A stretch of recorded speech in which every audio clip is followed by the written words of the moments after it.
क्या आने वाले टाइम में 1929 से बड़ा क्रैश आने वाला है या 2008 में जो फाइनेंशियल क्राइसिस हुआ था उसके समान क्राइसिस आने वाला है। और इस वीडियो में हम लोग बात करेंगे क्यों अभी मार्केट के बारे में मैं थोड़ा बियरिश हूं।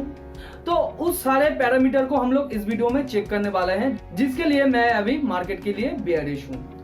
तो इस वीडियो में हम लोग थोड़ा बात करेंगे इकोनॉमी के बारे में, थोड़ा बात करेंगे स्टॉक मार्केट के बारे में और सारे पैरामीटर को देखेंगे कि मार्केट का अभी वैल्यूएशन क्या है, मार्केट का अभी करंट सिचुएशन क्या है और आने वाले टाइम में मार्केट कौन सा रंग हमें दिखा सकता है। वीडियो को पूरा देखिएगा।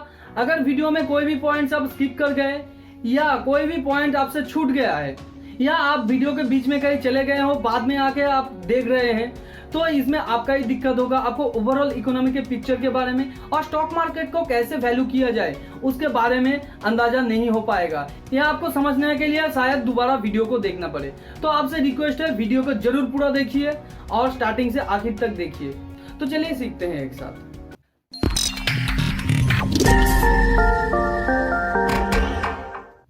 तो वीडियो में फर्स्ट हम लोग बात करेंगे वर्ल्ड के और कंट्री के इकोनॉमी के बारे में। उसके बाद हम लोग चेक करेंगे कि स्टॉक मार्केट का अभी करंट सिचुएशन क्या है, स्टॉक मार्केट अभी अंडर वैल्यूड है या ओवर वैल्यूड है। तो इकोनॉमी के बारे में 5 पैरामीटर को यहाँ पे चेक किया जाएगा और उसके बाद ये इवेल्युएट किया जाएगा कि अभी इकोनॉमी का करंट सिचुएशन क्या है। तो हमारा फर्स्ट पैरामीटर है सीपीआई इंक्रीजिंग। तो सीपीआई इंक्रीजिंग का मतलब क्या है? सीपीआई यानी कंज्यूमर प्राइस इंडेक्स। तो consumer price index continuously increase कर रहा है। तो अगर आप लोगों को सीपीआई के बारे में नहीं पता है तो मैं आपको थोड़ा बता दूं। सीपीआई यानी कंट्री के अंदर जो गुड्स और सर्विसेज बिकता है उसका एक बास्केट होता है और वो बास्केट के हिसाब से अंदाजा लगाया जाता है कि सीपीआई का यानी उस बास्केट ऑफ गुड्स का प्राइस धीरे धीरे बढ़ रहा है या घट रहा है। तो वो प्राइस अभी बढ़ रहा है यानी सीपीआई लेवल बढ़ रहा है। इसका मतलब क्या है? इसका मतलब है इन्फ्लेशन रेट बढ़ रहा है धीरे धीरे। तो इन्फ्लेशन को अगर कंट्रोल में नहीं किया गया तो इकोनॉमी के लिए ये बहुत ज्यादा खतरनाक है। तो अगर आप लोग नहीं जानते हैं इन्फ्लेशन से हम लोगों को क्या क्या परेशानी हो सकता है तो मैं आपको बता दूं। फर्स्ट, करेंसी डिप्रेशन में चला जाएगा यानी करेंसी का जो वैल्यू है वो कम हो जाएगा। और अगर करेंसी का वैल्यू कम हो गया तो हम जो प्रोडक्ट बाहर से इंपोर्ट करते हैं उसका कॉस्ट बढ़ जाएगा और जो एक्सपोर्ट करते हैं हम लोग बाहर यानी अपने देश से बाहर, वो कम दाम में हम लोगों को बेचना पड़ेगा। तो इन्फ्लेशन कंट्री के लिए एक खतरनाक चीज है। तो वर्ल्ड का जो सीपीआई लेवल है वो तो बढ़ रहा है मगर हमारे इंडिया का जो सीपीआई लेवल है वो भी करेंटली बढ़ रहा है। तो सेकंड है कंपोजिंग लीडिंग इंडेक्स या कंपोजिंग लीडिंग इंडिकेटर। तो कंपोजिंग लीडिंग इंडेक्स हम लोगों को क्या बताता है? कंपोजिंग लीडिंग इंडेक्स हम लोगों को बताता है कि एक कंट्री में अभी बिजनेस का सिचुएशन क्या चल रहा है यानी करंट सिचुएशन में बिजनेस का हालत कैसा है। और जो सीएलआई का ग्रोथ रेट है वो लगातार कम हो जा रहा है। तो इससे हम लोगों को यह पता चलता है कि कंट्री के अंदर या ग्लोबली जो बिजनेसेस चल रहा है वो अभी डाउन टर्न में है। तो इससे इकोनॉमी में क्या फर्क पड़ेगा? तो इससे हम लोग ये अंदाजा लगा सकते हैं कि सीएलआई इंडिकेटर अगर नीचे जा रहा है तो इसका मतलब है अनएम्प्लॉयमेंट रेट बढ़ रहा है, लोगों के पास ज्यादा पैसा नहीं है जिसके द्वारा बिजनेस लॉसेस में चल रहा है। या हो सकता है आने वाले टाइम पे पीपल्स और भी स्पेंड करना कम कर दे क्योंकि अभी हाथ में पैसा नहीं है और ज्यादा काम भी नहीं मिल रहा है। और अगर देश के अंदर का बात किया जाए तो इंडिया का जो सीएलआई इंडिकेटर है वो भी लगातार नीचे जा रहा है यानी कंट्री के अंदर भी हालत कुछ ठीक नहीं है बिजनेसेस का।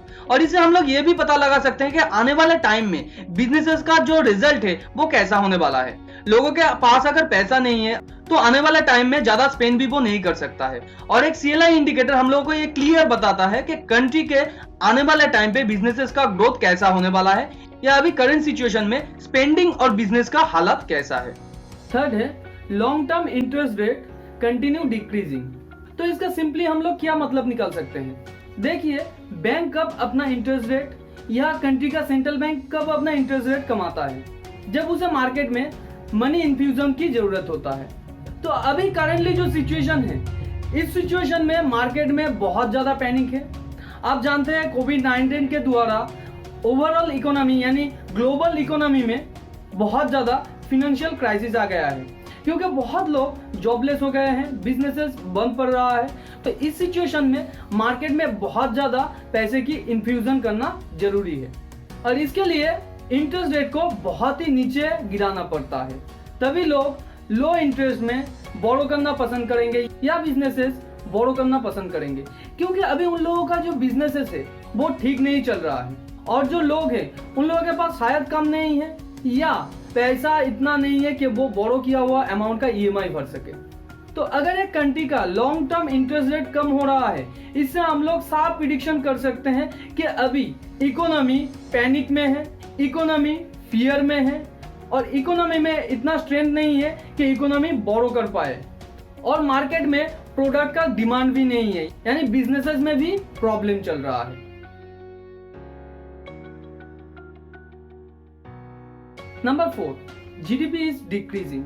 तो इसका कारण क्या है? इसका कारण बहुत सारा है। फर्स्ट, ग्लोबल पैंडेमिक की वजह से अनएम्प्लॉयमेंट रेट जो है वो बढ़ रहा है, जिसकी वजह से बहुत लोग जॉबलेस हो रहा है और अब देखेंगे अर्निंग पर कैपिटा वो जो है वो डिक्रीज हो रहा है। तो अनएम्प्लॉयमेंट रेट बढ़ रहा है, अर्निंग पर कैपिटा डिक्रीज हो रहा है, उसके ऊपर इन्फ्लेशन रेट बढ़ रहा है, यानी प्रोडक्ट का दाम बढ़ रहा है और बिजनेसेस जो है वो फुल कैपेसिटी में रन नहीं हो रहा है क्योंकि मार्केट में डिमांड नहीं है। डिमांड नहीं है, उसका कारण है लोगों के पास पैसा नहीं है। तो ये जो ओवरऑल एक फियर का सिचुएशन है, इसकी वजह से जीडीपी ग्रोथ में असर देखा गया है। इसकी वजह से जीडीपी ग्रोथ में अभी कोई इंक्रीमेंट नहीं, डिक्रीमेंट हो रहा है। ये ग्लोबल जीडीपी की हम बात करें या किसी भी कंट्री के स्पेसिफिक जीडीपी की, वो सेम ही काम कर रहा है। किसी भी कंट्री का या ग्लोबल जीडीपी अभी इंक्रीज नहीं हो रहा है और हो सकता है इस साल के रिपोर्ट के बाद हम लोगों को जीडीपी ग्रोथ में नेगेटिव ग्रोथ भी देखने को मिले। और जीडीपी से हम लोग थोड़ा अंदाजा लगा सकते हैं कि ओवरऑल इकोनॉमी का जो पोजीशन है वो क्या है। तो जीडीपी ग्रोथ के हिसाब से ओवरऑल इकोनॉमी का जो पोजीशन है वो अभी फियर सिचुएशन में है, यानी मार्केट अभी फियर सिचुएशन में है और मार्केट में डिमांड नहीं है। Number 5, high debt level and budget deficit. यहाँ पे एक बात मुझे याद आ रहा है, मैंने बहुत बार बहुत लोगों के मुंह से सुना है, उधार की जिंदगी कब तक ठीक से चलेगा।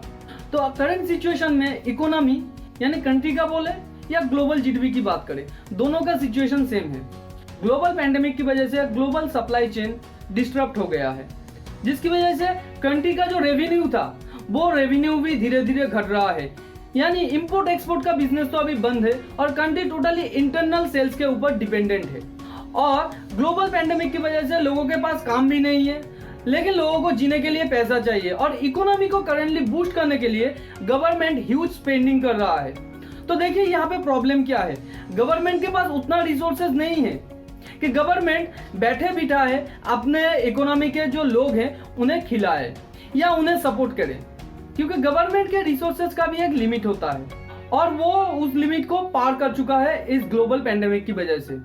आप इंडिया में अभी देख रहे होंगे पिछले कुछ महीनों से हमारे इंडिया में बहुत सारा चीज गवर्नमेंट की तरफ से फ्री में आ रहा है, फ्री में पैसा आ रहा है, खाना आ रहा है और भी बहुत सारा चीज आ रहा है बैठे बिठाए। तो गवर्नमेंट के पास कितना रिसोर्सेस है कि गवर्नमेंट आपको दे पाए?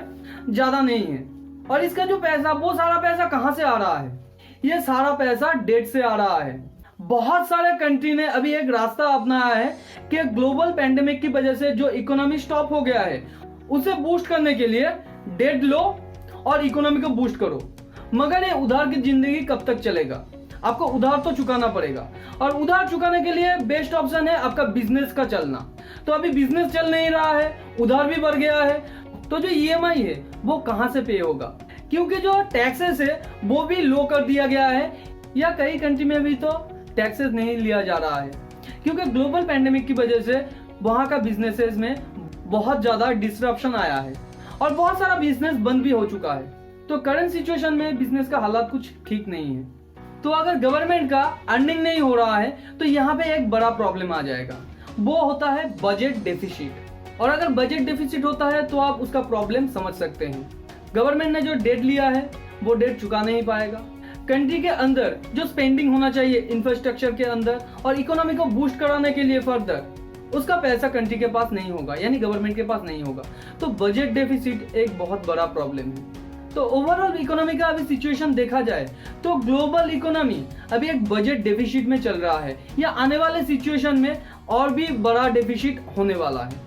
तो इसके हिसाब से हम लोग ये अंदाजा लगा सकते हैं कि आने वाले दिन में गवर्नमेंट के पास उतना ज़्यादा रिसोर्सेज नहीं होगा कि गवर्नमेंट आने वाले टाइम पे अगर रिसेशन आता है उससे उबर पाए। तो ओवरऑल इकोनॉमी का जो पिक्चर है वो हमने बात कर लिया। तो आप इस सिचुएशन में क्या एक्सपेक्ट करते हैं, मार्केट यानी स्टॉक मार्केट में कैसा सिचुएशन होना चाहिए या ग्लोबल स्टॉक मार्केट में कैसा सिचुएशन होना चाहिए। तो इस सब का जो इफेक्ट है और ग्लोबल पैंडेमिक का जो इफेक्ट है वो मार्केट अभी किस तरह ले रहा है वो हम लोग देखने वाले हैं। फर्स्ट, एफपीआई यानी फॉरेन पोर्टफोलियो इन्वेस्टर, एफआईआई या एफडीआई, जो लोग मार्केट में लॉन्ग टर्म व्यू रखते हैं वो अभी इन्वेस्ट के लिए नाराज है, यानी वो अभी इन्वेस्ट नहीं कर रहा है मार्केट में क्योंकि वो लोग अभी फियरफुल है।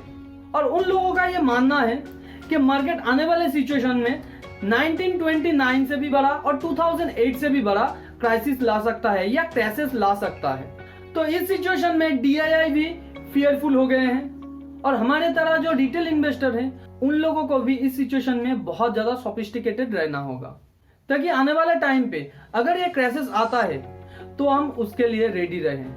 हम लोग अपना पोर्टफोलियो बनाने में कोई जल्दबाजी ना दिखाए या पोर्टफोलियो में अननेसेसरी और कोई खराब स्टॉक ना रखें या पोर्टफोलियो को हम लोग ऐसे ना बनाए कि क्रैश के टाइम पे हम लोग अगर उसे बेचना चाहे तो उससे निकल नहीं सके।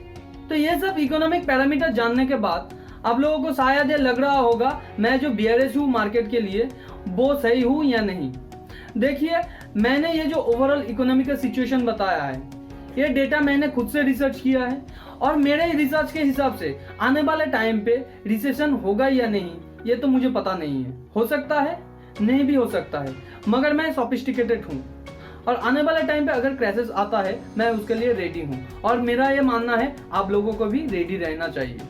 तो अगर स्टॉक मार्केट की बात करें, स्टॉक मार्केट अभी हाई वैल्यूएशन में है, यानी ग्लोबल स्टॉक मार्केट अभी हाई वैल्यूएशन में है और उसका जो पैरामीटर है उसे चेक करने का एक बहुत अच्छा तरीका है total market capitalisation divided by country's GDP. तो यहाँ पे वॉरेन बफेट ने एक अच्छा बात कहा है, 1920 में इकोनॉमिक पोजीशन जो था अभी 2020 में सेम लेवल पे आ गया है, यानी सेम लेवल पे आ गया है जहां से 1929 में क्राइसिस आया था या 2008 में क्राइसिस आया था। यानी कंट्री के जो मार्केट कैप टू जीडीपी है वो अभी 1.5 से ऊपर है। और आपको बता दूं अगर ये 1 पॉइंट से ऊपर होता है तो वो ओवर वैल्यूड हो जाता है और अगर 1 पॉइंट से नीचे है तो वो अंडर वैल्यूड हो जाता है और अगर सेम है तो वो फेयर वैल्यूड होता है। तो मार्केट अभी फेयर वैल्यूड नहीं है, अभी मार्केट ओवर वैल्यूड है। तो अगर हमारे इंडिया की बात करें तो इंडिया में मार्केट अभी अंडर वैल्यूड है। मेरे रिसर्च के हिसाब से अभी मार्केट कैप टू जीडीपी जो चल रहा है हमारे इंडिया में, यानी आज के डेट में जब मैं ये वीडियो बना रहा हूं वो 0.65 है। तो बफेट इंडिकेटर के हिसाब से एक अंडर वैल्यूड है। मगर मैं आपको बता दूं मोस्ट प्रोबेबली इंडियन मार्केट 1 से नीचे ही रहता है। एक बार ऐसा हुआ है 20 इयर्स के अंदर कि 103 तक गया था, मगर उसके बाद कभी भी ये 1 से ऊपर नहीं गया, यानी 100 से ऊपर नहीं गया।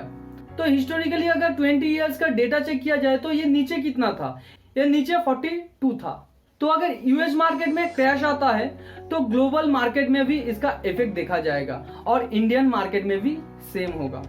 तो अभी आपको तय करना है आप अपना पोर्टफोलियो कैसे बनाएंगे। अब अभी लॉन्ग टर्म के लिए चूज करेंगे या वेट करेंगे। मैंने अपने खुद से रिसर्च किया है, ये मेरा ओपिनियन है, आपका ओपिनियन शायद कुछ और हो सकता है। आप मार्केट में रिसर्च कीजिए अपना खुद का डेटा, उसके बाद आप प्रिडिक्शन कीजिए कि आपको क्या करना है। वीडियो में अगर कोई भी टर्म बहुत ज्यादा कॉम्प्लिकेटेड लगा हो या वीडियो को समझने में कोई भी दिक्कत आया हो तो नीचे कमेंट में जरूर लिखिए या स्क्रीन पे दिए गए व्हाट्सएप नंबर पे आप व्हाट्सएप भी कर सकते हैं। वीडियो अगर नॉलेजेबल लगा है तो वीडियो को लाइक कीजिए। ऐसे ही नॉलेजेबल वीडियो को अपने फ्रेंड्स एंड फैमिली के साथ जरूर शेयर कीजिए। अगर चैनल को अभी तक सब्सक्राइब नहीं किया है तो जरूर सब्सक्राइब कर दीजिए और बाजू में जो बेल आइकन है उसे भी हिट कर दीजिए ताकि नए वीडियो का नोटिफिकेशन आप लोगों को तुरंत मिल सके। मिलते हैं अगले वीडियो पर, तब तक के लिए खुश रहिए। Thanks for watching and happy investing.